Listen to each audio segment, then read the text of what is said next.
রাজধানীর নর্দায় বাস চাপায় বিশ্ববিদ্যালয়ের শিক্ষার্থী নিহত, প্রতিবাদে সড়ক অবরোধ করে বিক্ষোভ।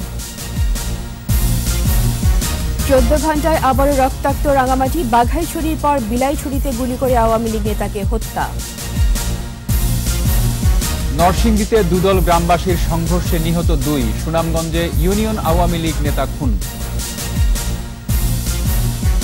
আগামীকাল ওবায়দুল কাদেরের বাইপাস সার্জারি হবে জানিয়েছে চিকিৎসকরা।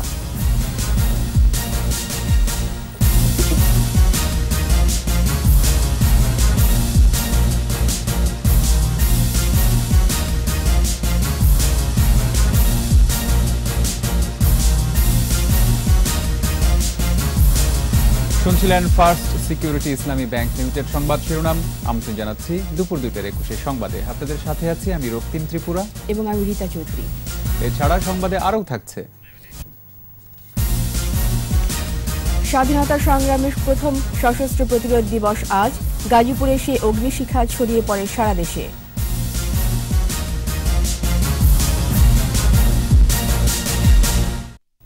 চলতি অর্থ বছরের সংশোধিত বার্ষিক উন্নয়ন কর্মসূচি চূড়ান্ত অনুমোদন এবং বার্ষিক উন্নয়ন কর্মসূচির পর্যালোচনার জন্য একনেক সভায় উপস্থাপন করা হয়েছে, যার ব্যয় ধরা হয়েছে 1,65,000 কোটি টাকা। রাজধানীর আগারগাঁওয়ের এনইসি সম্মেলন কক্ষে জাতীয় অর্থনৈতিক পরিষদের নির্বাহী কমিটির চেয়ারপারসন প্রধানমন্ত্রী শেখ হাসিনার সভাপতিত্বে শুরু হওয়া বৈঠকে এটি উপস্থাপন করা হয়। গেল অর্থ বছরের বার্ষিক উন্নয়ন কর্মসূচি বাস্তবায়নের অগ্রগতি পর্যালোচনা প্রতিবেদন এবং বাস্তবায়ন পরিবীক্ষণ ও মূল্যায়ন বিভাগের প্রতিবেদন সহ কয়েকটি বিষয় উপস্থাপন করা হয়েছে।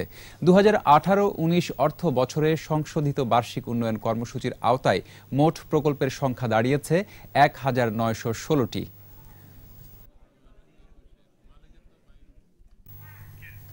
রাজধানীতে ট্রাফিক শৃঙ্খলা সপ্তাহের তৃতীয় দিনে নর্দা এলাকায় বাস চাপায় নিহত হলেন বাংলাদেশ ইউনিভার্সিটি অব প্রফেশনালসের এক শিক্ষার্থী। তার নাম আবরার আহমেদ চৌধুরী। প্রতিবাদী শিক্ষার্থীরা সড়ক অবরোধ করে রেখেছে। সকাল 7:30টার দিকে যমুনা ফিউচার পার্কের সামনে একটি বাস আবরারকে চাপা দেয়। ঘটনাস্থলে তার মৃত্যু হয়। পুলিশ জানিয়েছে আবরারকে চাপা দেওয়া বাসের চালককে আটক করা হয়েছে, বাসটিও জব্দ করা হয়েছে। সহপাঠীরা জানায় গুরুতর অবস্থায় সিএমএইচে নেওয়া হলে কর্তব্যরত চিকিৎসক তাকে মৃত ঘোষণা করেন। এরপর বিইউপির শিক্ষার্থীরা বসুন্ধরা গেটের সামনে নিরাপদ সড়কের দাবিতে রাস্তা অবরোধ করে মানববন্ধন শুরু করে। ফুট ওভার ব্রিজ নির্মাণ সহ 8 দফা দাবি জানিয়েছে তারা। রাঙ্গামাটিতে থামছে না রক্তপাত। বাঘাইছড়িতে ব্রাশ ফায়ারে 7 জন নিহতের রেশ না কাটতেই বিলাইছড়ি উপজেলা আওয়ামী লীগের সভাপতিকে গুলি করে হত্যা করেছে দুর্বৃত্তরা।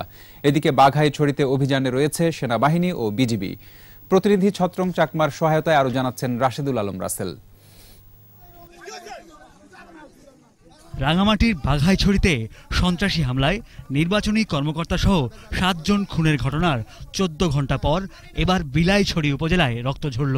সকালে দুর্বৃত্তরা এলোপাতাড়ি গুলি চালিয়ে হত্যা করে উপজেলা আওয়ামী লীগের সভাপতি সুরেশ কান্তি তঞ্জঙ্গাকে। এই ঘটনায় জেএসএসকে দায়ী করেছে রাঙ্গামাটি জেলা আওয়ামী লীগ। উপজেলা নির্বাচনে খাচ্ছে বিদায়, আপনার উপজেলা নির্বাচনে প্রচারণা করছে বিদায় ওনারে প্রাণ দিতে হয়েছিল, নাইলে তো আমাদের কোনো শত্রু নাই, কিছু নাই।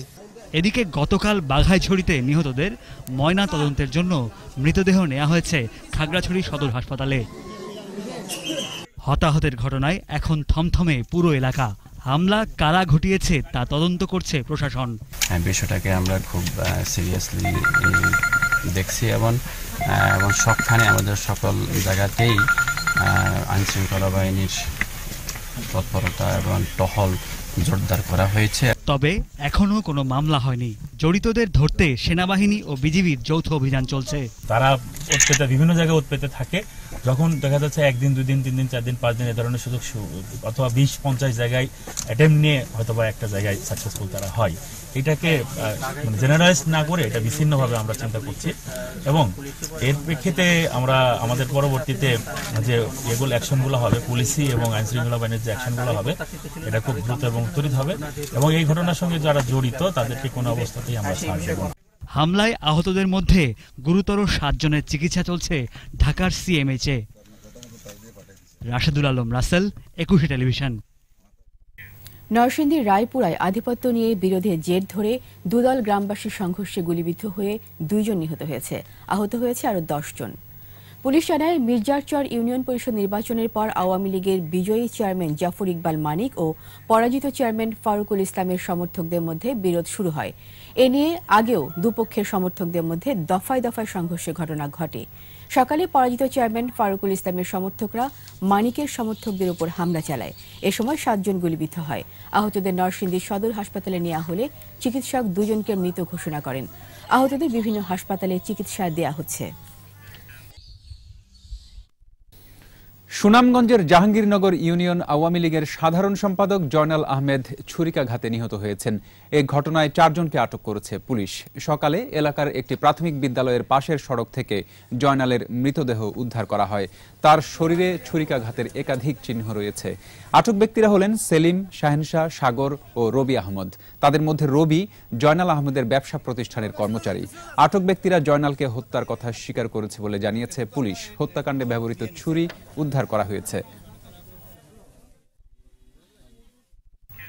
বুধবার সড়ক পরিবহন ও সেতুমন্ত্রী এবং আওয়ামী লীগের সাধারণ সম্পাদক ওবায়দুল কাদেরের বাইপাস সার্জারি হবে, এমন তথ্য জানিয়েছেন চিকিৎসকরা। সবকিছু ঠিকঠাক থাকলে স্থানীয় সময় দুপুর 2টার দিকে বাইপাস সার্জারি শুরু করা হবে বলে জানা গেছে। এদিকে সিঙ্গাপুরের মাউন্ট এলিজাবেথ হাসপাতাল থেকে মন্ত্রীর তথ্য কর্মকর্তা আবু নাসের জানান, সোমবার সকালে তিনি সীমিতভাবে হাঁটাচলা করেছেন। এ সময় তিনি বাংলাদেশের বিভিন্ন বিষয়ে এবং নিউজিল্যান্ডে হামলার ঘটনার খোঁজ নেন। নিউজিল্যান্ড থেকে ক্রিকেটাররা সবাই নিরাপদে ফিরেছে কিনা সেই বিষয়ে জানতে চান ওবায়দুল কাদের।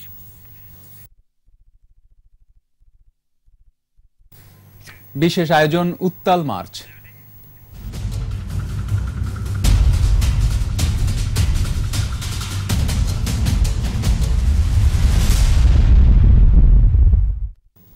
অগ্নিঝরা মার্চের এই দিনে প্রথম সশস্ত্র প্রতিরোধ হয়েছিল গাজীপুরে। এরপরই প্রতিরোধের আগুন ছড়িয়ে পড়ে সারা দেশে। পাক সেনাদের উপর ঝাঁপিয়ে পড়েছিল গাজীপুরের শ্রমিক ছাত্র জনতা। শহীদদের সেই রক্তাক্ত স্মৃতি আজও অমলিন। নির্মিত হয় মুক্তিযুদ্ধের ভাস্কর্য জাগ্রত চৌরঙ্গী। অপূর্ব রায়কে সঙ্গে নিয়ে বিস্তারিত জানাচ্ছেন অখিল পোদ্দার।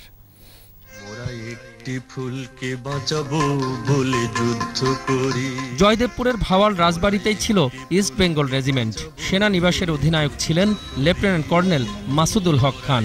উত্তাল মার্চের শুরু থেকেই অসহযোগ আন্দোলন আর 7ই মার্চে বঙ্গবন্ধুর ঐতিহাসিক ভাষণের পর ভাবিয়ে তোলে পাকিস্তানিদের। শত্রুর মোকাবেলা করতে হবে।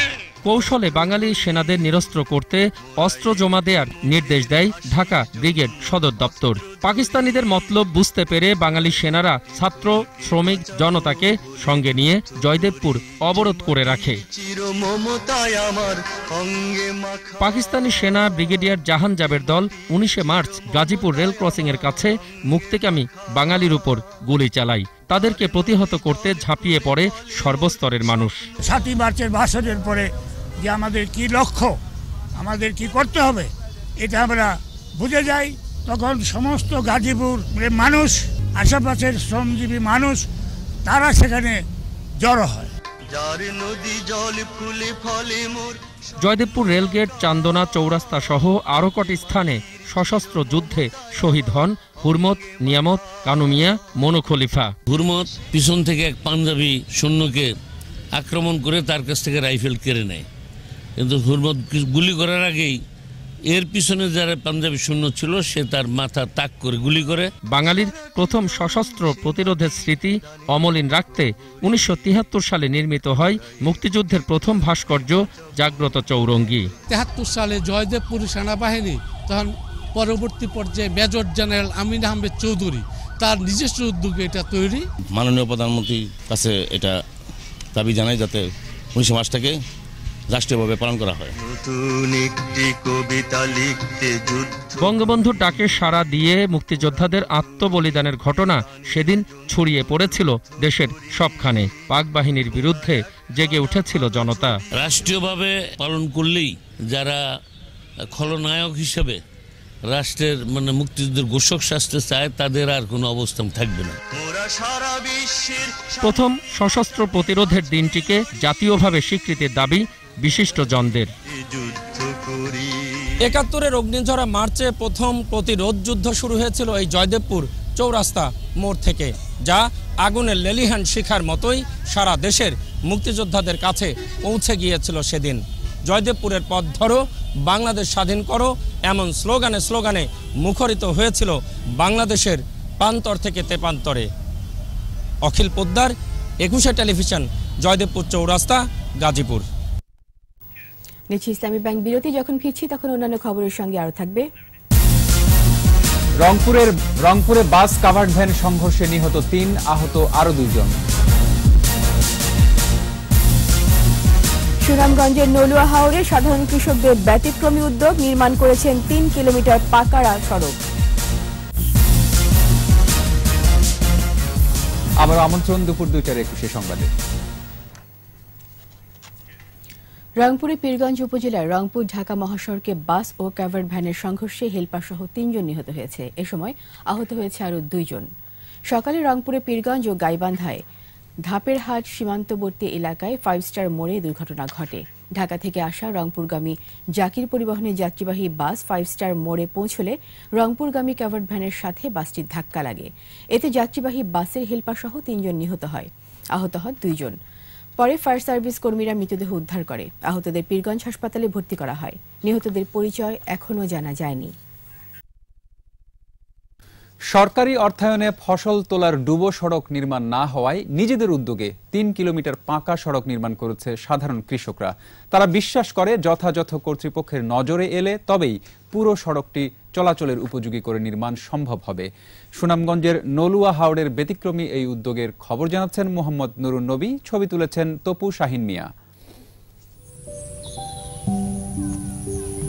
বিস্তীর্ণ হাওরের আরসিসি ঢালাইয়ের একটি পাকা সড়ক, ফসল তোলার প্রায় 1800 ফুটের এই ডুবো সড়কের নির্মাণ হয়েছে সাধারণ কৃষকের উদ্যোগে। 5 গ্রামের মানুষ ধান দিয়ে চাঁদা, জলাধারের মাছ বিক্রির টাকায়, রড সিমেন্ট আর নিজেদের অক্লান্ত শ্রমে এ নির্মাণ এগিয়ে নিয়েছে 2 বছরে। চাহিদার তুলনায় প্রচেষ্টাটি নেহায়ত নগণ্য মনে হওয়াই স্বাভাবিক। এত কিছুর পরও বিভিন্ন দফতরে ধর্ণা দিয়ে সাড়া না পেয়ে এ ব্যতিক্রমী পথে গেছে সুনামগঞ্জ জগন্নাথপুরের নলুয়ার হাওরের কৃষকরা। আমরা লাইফও শেষ করতাম না, রাস্তার লাগি, ধানের স্বার্থের লাগি, ধান আনার লাগি ওখান করনা 2 বছর ধরে। 1800 ফুট হবে, এতটুকু আমরা ফাঁকা কইরা গেছি, আর বাকি রাস্তাটা রইয়া গেছে। এই রাস্তাটা না হইলেও 10-15 কিলোমিটার দূর হবে। আমরা যদি এই রাস্তা না করি, এই ধান খাইটা ধানটা ফসি যায়, মুইটুই ফসি যায়, ফসি গেলে নৌকা দিয়ে টান দিলে ধানটা জড়ি যায়, তখন আমরা আনতাম পারি না। ভরা মৌসুমে ভাঙ্গা আর কাদা পানিতে চলাচলের অনুপযোগী হওয়ায় বোরো ধান ঘরে তুলতে পারত না কৃষকরা। কষ্টের সোনার ফসল অবলীলায় নষ্ট হতো মাঠে প্রান্তরে। কৃষক যারা আছে, জমিনজমা যারা আছে, তার কাছে কিছু টাকা লইয়া এই রাস্তাটা শুরু করতে। আটু মানতে আমরা ফেক গাইরা যায়, তখন আমরা ধানটা নিতে পারি না। বৈশাখ মাস আসলে কোনো গাড়িও চলে না, কিচ্ছু চলে না, মাথা দিয়ে বইয়ে লিয়ে যাই। মন্ত্রীর কাছে আমরা তো আবেদন করি, আইলে আমরা মান্না সাহেব কইলাম ঠিক আছে আমরা এটা কইরা দিই। সরজমিন ঘুরে দেখা গেল স্থানে স্থানে ভাঙ্গা, উঁচু নিচু এ সড়ক শুষ্ককালে চলাচলের অবস্থায় নেই। ধান কাটামারা ও তোলার মৌসুমে দুর্ভোগ পৌঁছে আরো চরমে। ফেকে সেকে ফাইনে টাইনে নাউদি বাউদি বলে কষ্ট তুলি আমরা, রাস্তাঘাট আমরা সুবিধা হয় না। আমরা সবাই গরিব এই গ্রামের, আমরা এই রাস্তার জন্য অনেক কষ্টে আছি। আমরা যদি না হাওরের ধান না তুলি, আমরা খাওয়ানোর কিছুই নেই। আমরা রাস্তাটা হয়তো আরসিসি ঢালাই দিয়ে আমরা হাওরের ধানটা সুন্দরভাবে আনতাম, অতটুকুই মন্ত্রী মিনিস্টারের আমরা দাবি। হাজার হাজার মন ধান উৎপাদিত হওয়া এই হাওরের কৃষকের মুখে মুখে হিসেব প্রচলিত আছে, পুরো দেশে 1 সপ্তাহের খাবারের যোগান আসে এই হাওর থেকেই। 12 মাসে একটি মাত্র ফসল, এই ফসলই হচ্ছে হাওর এলাকার মানুষের, কৃষকের জীবন জীবিকার একমাত্র উৎস। কিন্তু এই ফসল তারা শতভাগ ঘরে তুলতে পারে না প্রকৃতি বিরূপ থাকার কারণে, রাস্তাঘাট না থাকার কারণে।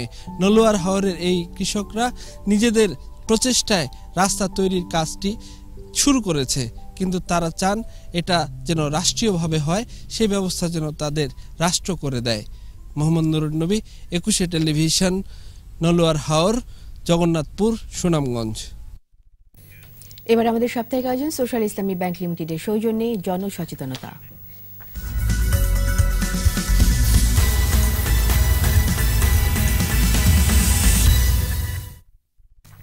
সৈয়দপুরে এক প্রত্যন্ত গ্রামে বিলুপ্তপ্রায় প্রজাতির শামুকখোলা পাখিরা পেয়েছে আশ্রয়। গ্রামবাসীরাই পরিচর্যা করছে পাখিদের। নীলফামারী সৈয়দপুর উপজেলায় সোনাখুলি গ্রাম। প্রত্যন্ত এই গ্রামে বট পাকুর গাছে বাসা বেঁধেছে শামুকখোল পাখি। গ্রামবাসী পাখি শিকারের বিরুদ্ধে। এখানে নিরাপদ বোধ করছে বিলুপ্তপ্রায় প্রজাতির এই পাখিরা। পাখিদের নিরাপত্তা দিতে গিয়ে প্রভাবশালী শিকারীদের মামলা হয়রানিরও ভোগ করতে হয়েছে গ্রামবাসীকে। এরপরও তাদের দমানো যায়নি। এখন পাখির ঝাঁক দেখতে দূর দূরান্ত থেকে আসছে মানুষ। আবারও নিচ্ছি ইসলামী ব্যাংক বিরতি। যখন ফিরছি তখন অন্যান্য খবরের সঙ্গে আরও থাকছে। নেদারল্যান্ডসে ট্রামে হামলায় জড়িত তানিস তুরস্কের নাগরিক, দাবি পুলিশের। ধর্ষণ মামলারও আসামি। সাফ নারী চ্যাম্পিয়নশিপের সেমিফাইনালে কাল ভারতের বিপক্ষে মাঠে নামছে বাংলাদেশ।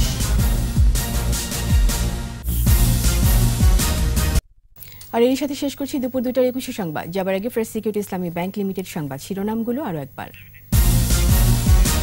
রাজধানীর নর্দায় বাস চাপায় বিশ্ববিদ্যালয়ের শিক্ষার্থী নিহত, প্রতিবাদে সড়ক অবরোধ করে বিক্ষোভ। 14 ঘন্টায় আবারও রক্তাক্ত রাঙামাটি, বাঘাইছড়ির পর বিলাইছড়িতে গুলি করে আওয়ামী লীগ নেতাকে হত্যা। নরসিংদীতে দুদল গ্রামবাসীর সংঘর্ষে নিহত 2, সুনামগঞ্জে ইউনিয়ন আওয়ামী লীগ নেতা খুন। আগামীকাল ওবায়দুল কাদেরের বাইপাস সার্জারি হবে জানিয়েছেন চিকিৎসকরা।